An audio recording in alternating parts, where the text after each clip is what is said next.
everybody, this is Professor Raleigh here. I hope you're doing well. The purpose of this video is to talk about the literature review. Some of you may have seen that I pushed it back by one day. It is now due by Monday, November 19th by 11:59. The reason I did that was so that you would be in line with my face-to-face class. Their due date is also the 19th by 11:59. So that's the reason why I did that, in addition to just giving you another day to get it done. So with regards to the literature review, I want to talk about the purpose of it, how it corresponds with your Design and Thrive project that you're doing with your group members, and just clear up a couple things that you may have questions on, considering that I realize that this is probably the first time some of you have done an assignment like this. A literature review is very typical of a humanities-based class where you are looking at a lot of research, assessing it, perhaps integrating it in essays, and it really is like a summary and synthesis of your entire research process, whereas an annotated bibliography is really looking at each source one at a time and annotating it. So the literature review, to clarify, is being submitted by every student. So each one of you is uploading your own literature review to the submission link that you should see in Canvas in our Design and Thrive module. You are not putting your literature review in your group space mini shells that I created for each group. You're not putting it there. You're actually uploading a document to a separate assignment within our Design and Thrive module like you would for any other. So just to clear up that. So everybody's literature review is of their own creation. Now, each group's literature review, those group members' literature reviews might be similar, right? And the reason is because they are all working with the same research together to inform to form the facility that they're creating for the actual project. So the literature review then should include, it's a compilation of all of the research that you and your group members have collected in order to inform all of the major decisions that you are making in terms of designing your facility. Because if you remember, every decision, or I mentioned that every decision that you make as a team to design your facility, it has to be informed by research. And so this is where that research lives and how you're presenting it in the literature review. So your literature review will have a works cited page at the end of it, the same type of works cited page that you would include at the end of an essay. Okay, so let's just go over the structure of the literature review.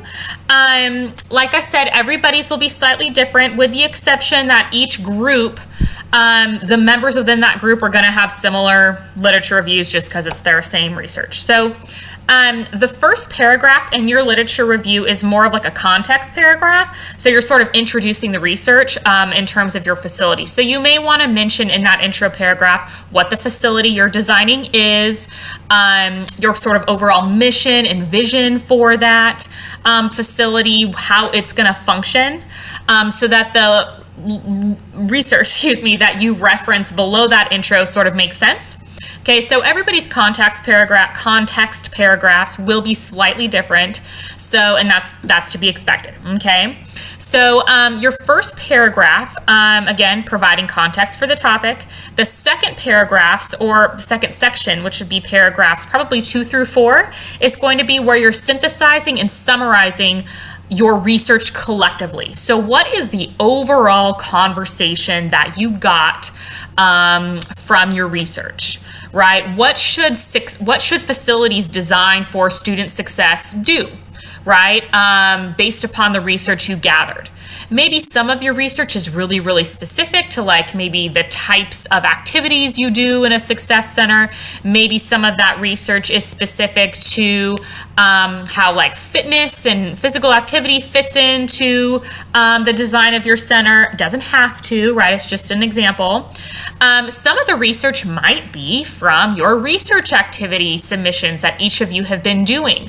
That's actually, why I had you do it, so that you would have some starting point, some research for how to reduce things like anxiety, stress, depression in not just adults or young people, but, obviously students as well. And so perhaps in your design facility, maybe some of that research that you conducted in your research activities, the articles that that all of you uploaded individually might pertain to what you're doing in the facility or what you're creating in the facility. So all of that research that every single student uploaded, every single article is fair game for this project. That's why I had you do it, and why I had you do it in a discussion forum, so that all of you could see every single article that your peers uploaded. Okay, so again, in the literature review, paragraphs 2 through 4, synthesizing the most significant research you found that have supported the decisions that you are making for your facility. Okay, now because this literature review is due before your actual presentation of the facility is due, I realized that you might not have collected all the research that you need. So it's up until the literature review is due. That's obviously what I'm looking for. So paragraphs 5 through 6, after you've synthesized your research, of course, and this is 5 through 6 paragraphs respectively. Okay, if it's number 4 or number 7, that's fine too. But in this section of the literature review, I want you to explain how and to what extent the research complicated your research process or added to it. Maybe you're going to want to give some examples of the specific choices you made for the facility in response to the research. Okay, so that's paragraphs 5 through 6. And then your last paragraph, whether it's paragraph 7 or 8 or 9, you're going to want to share your individual experience in the project so far.